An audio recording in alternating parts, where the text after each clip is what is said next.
నైరుతి మేఘం ఎట్టెకలకు కరుణించింది. ఆశలు వదిలేసుకున్న రుతుపవనాలు మళ్లీ పుంజుకుంటున్నాయి. బలమైన ద్రోణులు, ఆవర్తనాల వల్ల వానలు కురిసే పరిస్థితులు ఏర్పడ్డాయి.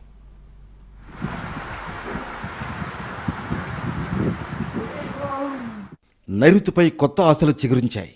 వర్షాల కోసం ఎదురు చూస్తున్న వేళ ఇండియన్ మెటీరియలాజికల్ డిపార్ట్మెంట్ ఐఎండీ కీలక ప్రకటన చేసింది. బలహీనంగా మారిన రుతుపవన మేఘాలు పునర్జీవం పొందుతున్నాయి. దక్షిణాది కంటే తూర్పు, మధ్య, ఉత్తర భారతదేశంలో ఈ ప్రభావం ఎక్కువగా కనిపిస్తోంది. వాయువ్య, పశ్చిమ దిశగా వీస్తున్న పొడిగాలుల ప్రభావం తగ్గింది.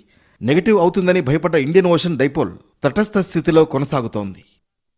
ప్రస్తుతం ఉన్న రుతుపవన అంచనాల ప్రకారం బ్రేక్ మాన్సూన్కు అవకాశాలు తక్కువే అంటోంది విశాఖ తుఫాన్ హెచ్చరికల కేంద్రం. ఈ సానుకూలతల వల్ల బలమైన ద్రోణులు, తుఫాన్ ఆవర్తనాల ప్రభావంతో తెలుగు రాష్ట్రాల్లో మోస్తరు నుంచి కొన్ని చోట్ల భారీ వర్షాలు కురిసే అవకాశం ఉంది. ప్రస్తుతం పశ్చిమ మధ్య బంగాళాఖాతం నుంచి అరేబియా సముద్రం వరకు విదర్భ, ఛత్తీస్గఢ్, గుజరాత్ మీదుగా దాదాపు 6 కిలోమీటర్ల ఎత్తులో ద్రోణి వ్యాపించింది.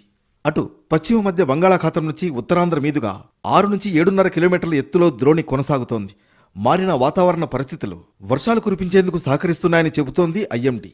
తీరం వెంబడి బలంగా వీస్తున్న గాలులతో పాటు వర్షాలు పడడం వల్ల ఉష్ణోగ్రతలు తగ్గుముఖం పట్టాయి.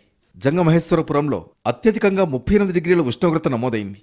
రాయలసీమలో ఎక్కువ చోట్ల 2-3 సెంటీమీటర్ల వర్షపాతం నమోదైంది.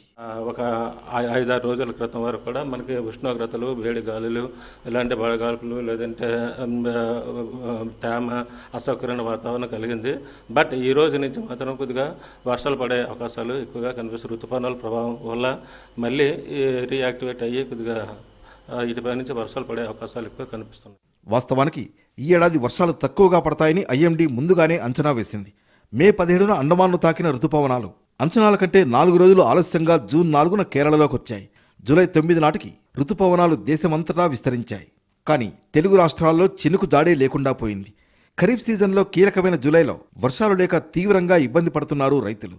మారిన వాతావరణ పరిస్థితుల వల్ల 1-2 రోజులు కురిసే వర్షాలు వ్యవసాయానికి ఎంతవరకు ఉపయోగపడతాయనే విషయంలో సందేహాలు వ్యక్తమవుతాయి.